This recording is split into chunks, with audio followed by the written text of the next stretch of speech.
Adalah aktivis lingkungan hidup dan lebih fokus pada pengembangan gaharu, mulai dari budidaya, pembibitan, dan inovasi gaharu.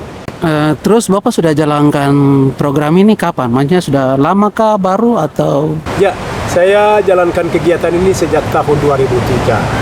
Nah, awalnya saya cuma tertarik dengan gaharu itu karena nilai jual sewaktu saya ada di luar negeri. Dan justru dari pengaruh nilai jual yang sangat tinggi mempengaruhi saya sehingga saya harus tanam. Dan setelah saya ada di luar negeri itu beberapa tahun lalu saya balik dari luar negeri. Saya tahun 2001 saya sudah ada di kampung saya sendiri, yaitu Kampung Limbari, Distrik Warsa, Kabupaten Biak Numfor. Dan saya mulai berpikir bagaimana untuk nantinya saya mendapatkan bibit-bibit gaharu atau pohon gaharu untuk tujuannya tanam untuk mendapatkan uang. Ada program otonomi khusus yang waktu itu sudah berlaku, lalu Dinas Kehutanan Kabupaten Biak Numfor mereka siapkan bibit gaharu, ya khusus bibit gaharu yang endemik Biak, yang mereka ambil dari salah satu kampung di Biak Barat, kalau tidak salah kampung Sope. Bibitnya disiapkan di Kabupaten Biak Numfor, disebar kepada masyarakat kelompok tani hutan yang tersebar di Kabupaten Biak Numfor. Namun banyak hal yang masyarakat ini atau kelompok-kelompok tani hutan ini mereka rasakan bahwa apa yang mereka disebarkan, bibit-bibit gaharu yang disebarkan ini tidak dilengkapi dengan biaya penanaman dan lain sebagainya. Akhirnya banyak yang tidak berhasil. Itu di tahun 2003. Dan saya setelah bermain ke Dinas Kehutanan pada saat itu di tahun 2003 di kantor di kota, ada petugas kehutanan yang menyampaikan bahwa Pak Ompere ini ada gaharu, tapi bibit gaharu, tapi kalau Pak mau Pak tanam pohon gaharu. Oh, saya karena sudah terbayang bahwa saya punya minat untuk tanam gaharu, jadi sudah saya pulang dan saya siapkan lahan. Lalu saya sampaikan sama mereka di Dinas Kehutanan di kota, dan saya tanam pohon gaharu itu sejak tahun 2003 dengan tujuan supaya saya bisa mendapatkan hasil gaharu yang punya nilai jual yang sangat tinggi atau mahal. Dan saya tidak tahu kalau pohon gaharu itu modelnya bagaimana. Saya cuma pikiran saya bahwa gaharu itu pohon termahal. Artinya katakanlah pohon termahal dunia. Nah, tetapi saya tidak tahu dia punya hasilnya apa-apa. Dan itu mulai motivasi saya mulai tanam dari tahun 2003. Jadi waktu Bapak ke luar negeri itu ke saya waktu itu sempat ada di Papua Nugini. Oh ya. Jadi saya selama kita katakanlah Papua Nugini adalah salah satu negara yang ada di luar negeri. Artinya dia sudah beda negara, dan mereka pengembangan ekonomi cukup lumayan, dan saya berkecimpung dalam dunia bisnis di sana. Dan bagaimana saya melihat potensi-potensi yang bisa berkembang, terutama gaharu, sehingga saya tertarik dengan gaharu itu hanya di Papua Nugini waktu saya di sana. Akhirnya saya pulang di tahun 2001, lalu saya mulai lacak gaharu dan saya tanam tahun 2003. Berarti pasaran di Papua Nugini sangat bagus untuk gaharu. Wow. Kalau dibilang gaharu ini dia punya ekspor, nilainya dia termasuk komoditas ekspor unggulan urutan pertama. Jadi selain yang lain-lain, gaharu dia urutan pertama dulu, baru yang lain-lain turun ke urutan kedua dan ketiga dan selanjutnya. Makanya sampai hari ini kenapa gaharu masih pegang peranan penting di atas, dia termasuk komoditi ekspor dunia yang sampai hari ini belum bisa dipenuhi. Indonesia saja masih sampai hari ini mereka kebutuhan permintaan pasar dunia. Jadi ya itu menjadi motivasi untuk saya harus tanam dan saya mulai kembangkan gaharu. Saya dengar bahwa punya berapa lahan untuk penanaman gaharu di sini. Iya benar. Saya waktu itu saya tanam tahun 2003. Dari tahun 2003 saya belajar bagaimana menanam dengan tujuan saya tidak tahu nanti bagaimana, tapi setelah saya ikut perkembangan, gaharu termasuk di kategori langka atau punah. Dia punah secara alami, tetapi juga dia punah secara ulah manusia. Artinya mereka cari ke hutan, mereka teban dan tidak berhasil mereka biarkan. Jadi akhirnya korbankan pohon gaharu yang ada di tanah Biak, khusus Biak, itu hutan Biak sudah habis. Apalagi tanah besar Papua sudah banyak yang sudah habis. Dan itu membuat saya tertarik bahwa kalau sampai tanaman termahal dunia ini habis di tanah Papua, ya pasti hanya jadi cerita dongeng atau cerita yang pernah dibilang anak cucu akan dengar bahwa pernah ada tanaman termahal dunia ada di Papua atau khususnya ada di Biak. tapi mereka akan tanya baru tanaman itu ada di mana. Dan justru itu motivasi itu membuat saya harus berpikir bagaimana untuk saya mulai berpikir untuk bagaimana kembangkan dia lewat budidaya. Jadi kegiatan awalnya setelah saya tanam gaharu di tahun 2003, dia mulai 2003 sampai 5 tahun kemudian antara 2003 berarti 2008 atau 9, 10 itu sudah berbuah.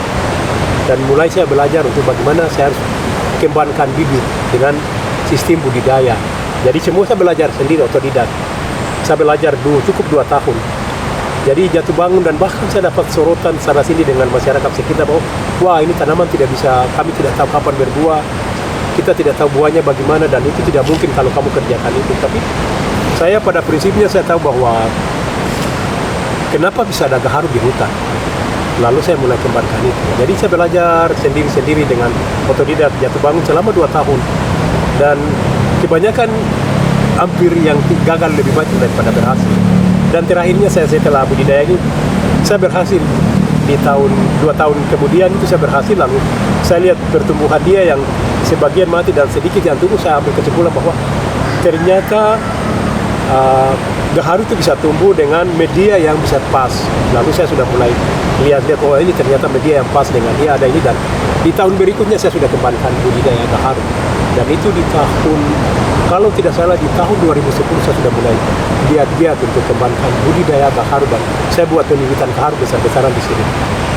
Berarti sudah ada lahan untuk penanaman? Ya, sudah ada lahan. Sementara saya punya lahan yang satunya yang sekarang saya tanam di tahun 2003 dan yang saya tanam lagi seperti yang ada di sekitar kita itu sudah menjadi sumber benih. Dan sumber benih ini sudah menjadi sertifikat dari Kementerian Lingkungan Hidup dan Kehutanan. Jadi resmi untuk bisa buah dijual kemana-mana dengan sudah resmi jadi sertifikat. Jadi tidak diragukan lagi, itu sudah gaharu yang berpatu kualitas ya. Itu endemika Papua. Sedangkan penyebaran ke masyarakat yang ada di sekitar saya ada saya sudah sebarkan ke sana dengan tujuan ke depan kami akan melihat potensi daripada pohon gaharu ini nanti ke depan apa. Intinya kita tanam gaharu dulu, pasti banyak hal yang nanti kita buat. Jadi sudah di sekitar saya ini ada di beberapa kampung di distrik Warsa, terutama di Kampung Imbari, Kampung Amoy dan Kampung Maniri sudah sebagian ada tanam.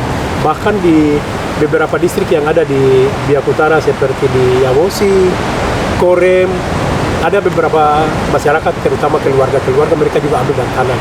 Walaupun tidak banyak tapi sudah ada tanda-tanda bahwa di beberapa titik di distrik Biak Utara sudah menanam pohon gaharu. Tadi dengar bahwa bilang sudah dapat seperti penghargaan ya dari pemerintah ya, karena sudah berhasil buat.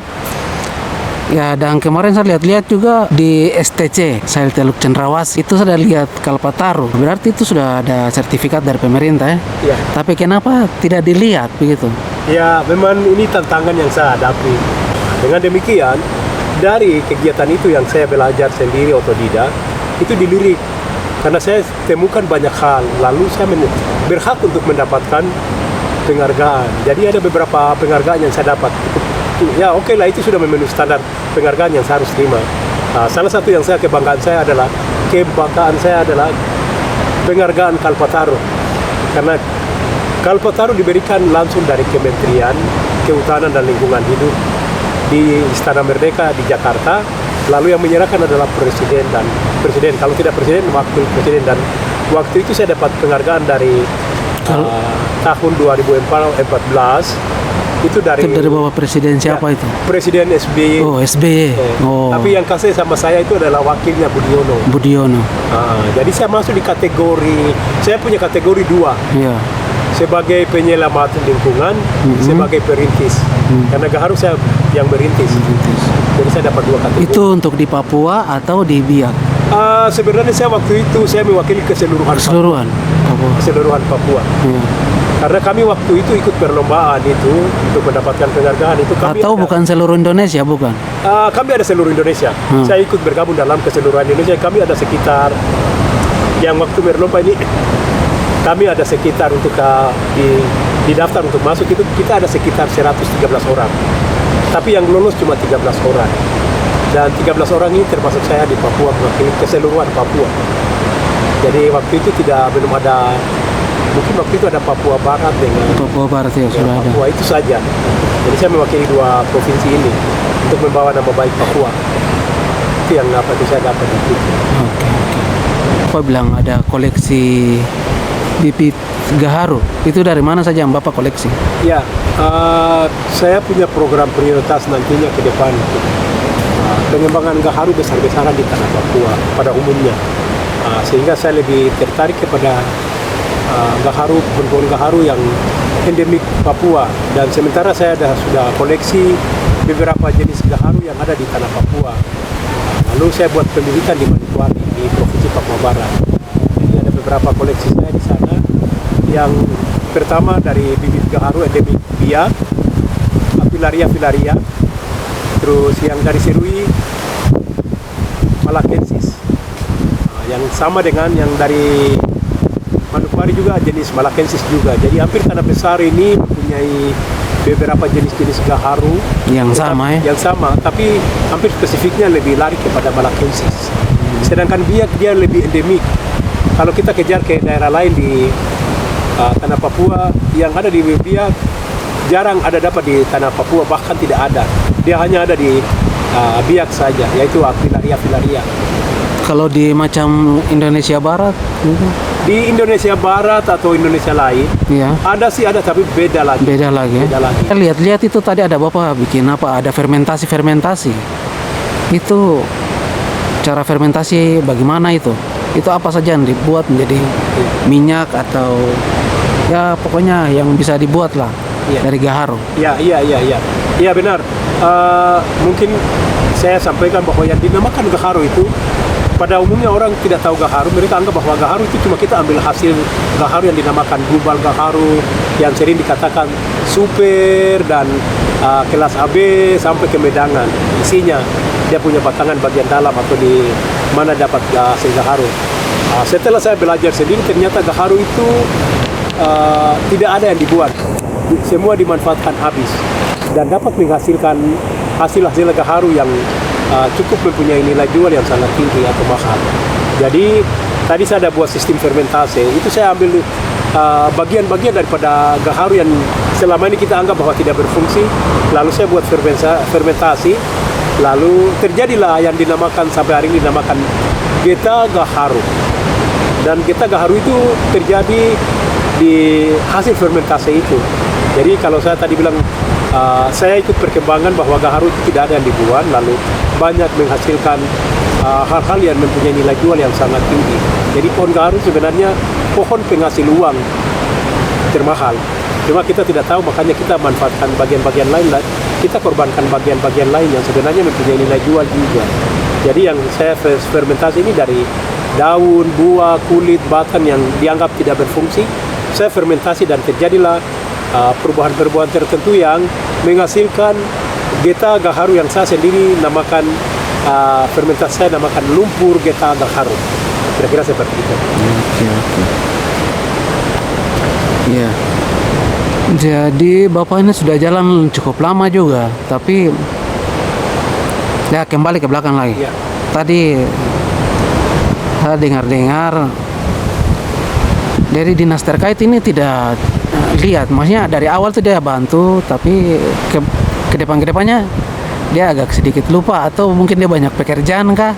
Tapi padahal saya lihat itu Bapak sudah bikin satu lapangan kerja buat anak-anak, pokoknya siapa saja yang ada di kampung sini di Biak Utara itu menjadi satu lapangan kerja. Tapi kenapa dinas terkait tidak melihat ini? Itu yang bikin wah ini bagaimana ini. Jadi Bapak juga sudah berusaha, sekarang sudah sedikit lagi pulang Biak ini Ya, benar. sudah mau keluar ini sedikit lagi sudah, bukan sedikit, sekarang lagi di Manokwari, Papua Barat. Waduh ini lama kelamaan sudah tidak di sini lagi. Jadi bagaimana Bapak lihat hal ini, bagaimana ini? Iya, ini sangat memprihatinkan saya karena sejak saya mulai kegiatan ini dengan belajar sendiri di tahun 2003, karena nilai tadi pertama saya sudah singgung bahwa pertama itu hanya nilai jual gaharu yang sangat tinggi dan mahal, dan semua saya tekuni dengan belajar sendiri atau tidak. Lalu saya melihat itu sebagai salah satu usaha yang membuat kita bisa berkembang, terutama di daerah di mana saya tinggal, di daerah Jepara pada umumnya, sehingga bisa membuka lapangan kerja. Memang awal-awal dari Dinas Kehutanan Kabupaten Biak Numfor mereka melihat pekerjaan ini sebagai pekerjaan yang mereka punya bagian ada di situ. Jadi kami kerjasama, cuma kerjasama yang bersifat hal yang teknis saja. Sedangkan hal-hal yang saya sangat membutuhkan untuk kalau bisa intinya begini, kita tanam pohon pasti kita mau petik buahnya. Jadi bukan asal kita tanam saja, tapi bagaimana kita tanam dan kita nikmati hasilnya, artinya pohon itu bisa berbuah sesuatu. Lalu kalau dia berbuah sesuatu, pasti kita butuh sesuatu yang melengkapi dia. Misalnya kalau dia jadi buah kelapa, ya pasti kita butuh parang untuk kelapa, dan kita minum dia punya airnya dan bela dia. Atau mungkin Bapak yang tanam baru orang lain yang petik buah kah? Ya mungkin juga seperti itu, tapi ya kita berharap kalau bisa jangan seperti itu. Aduh, saya juga pikir begitu, Pak. Jadi ya memang itu yang kendala saya dapat di situ. Kalau waktu itu mereka sudah bisa berpikir bahwa apa yang Bapak bisa butuhkan untuk kedepannya, karena saya sudah berharap bahwa setelah saya menanam pasti saya mau memetiknya hasil. Artinya dengan adanya Gaharu saya sudah temukan banyak hal. Ya kita kayak sasarannya ke produksi, dan produksi ini bahan bakunya sudah tersedia. Kenapa kita tidak bisa produksi? Jadi kalau kita hanya biarkan bagian ini lalu kita korbankan pekerjaan madu, itu sama saja pekerjaan ini tidak membuka lapangan kerja kepada masyarakat sekitar yang ada di lingkungan saya, bahkan menjadi lapangan pekerjaan besar untuk Kabupaten Biak Numfor dan membawa nama baik Kabupaten Biak Numfor di tanah Papua, bahkan seluruh Indonesia. Saya setuju sekali, Bapak. Jadi sekarang Bapak sudah buka lahan di Papua Barat, Manokwari. Sekarang lagi tunggu-tunggu informasi saja atau? Ya, benar. Saya potong langsung karena kenapa yang Pak sampaikan ini, begitu waktu berjalan, saya merasa bahwa saya tidak ada manfaatnya di sini. Ternyata dengan demikian saya dengan kemauan keras saya, dengan memiliki banyak hal yang saya dapat dari Gaharu, dengan pengalaman saya sekali lebih memilih mencari ke tempat yang lain yang bisa menopang saya untuk pekerjaan ini berjalan, terutama bisa untuk selanjutnya pengembangan besar-besaran di tanah Papua. Jadi pada intinya saya ke Manokwari, lalu saya survei kelayakan di Manokwari. Ternyata Manokwari, Kabupaten Manokwari atau Provinsi Papua Barat memenuhi kelayakan untuk saya bisa bangun usaha ini di sana, karena pertama Provinsi Papua Barat adalah kawasan konservasi. Itu menyangkut apa yang saya kerjakan tentang Gaharu ada di dalam kawasan konservasi ini. Akhirnya saya mulai bangun kegiatan di sana dengan saya mulai bangun pembibitan Gaharu. Dan pembibitan Gaharu itu saya sudah mulai koleksi bibit Gaharu, dengan rencana saya koleksi bibit Gaharu yang ada di seluruh tanah Papua. Dan sekitar Bapak perkirakan itu sekitar berapa? Pokoknya koleksi. Yang sementara saya koleksi pada umumnya saya hitung umum daripada yang ada itu. Dari Biak sudah ada 2.000 bibit tanakan sudah ada. 2.000. Dari Serui sudah Kabupaten Kepulauan Nyapen sudah ada 2.000 lebih. 2.000 bibit tanakan. 4.000 ya? Terus dari Manokwari saya baru koleksi dari yang ada di sana bibit buah saya sudah koleksi, untuk itu ada 500-an. Tapi tetap dia akan berkembang. Jadi itu sudah dasar, dan kemarin saya sudah munculkan itu di pertemuan kami, di salah satu pertemuan di salah satu hotel di Manokwari.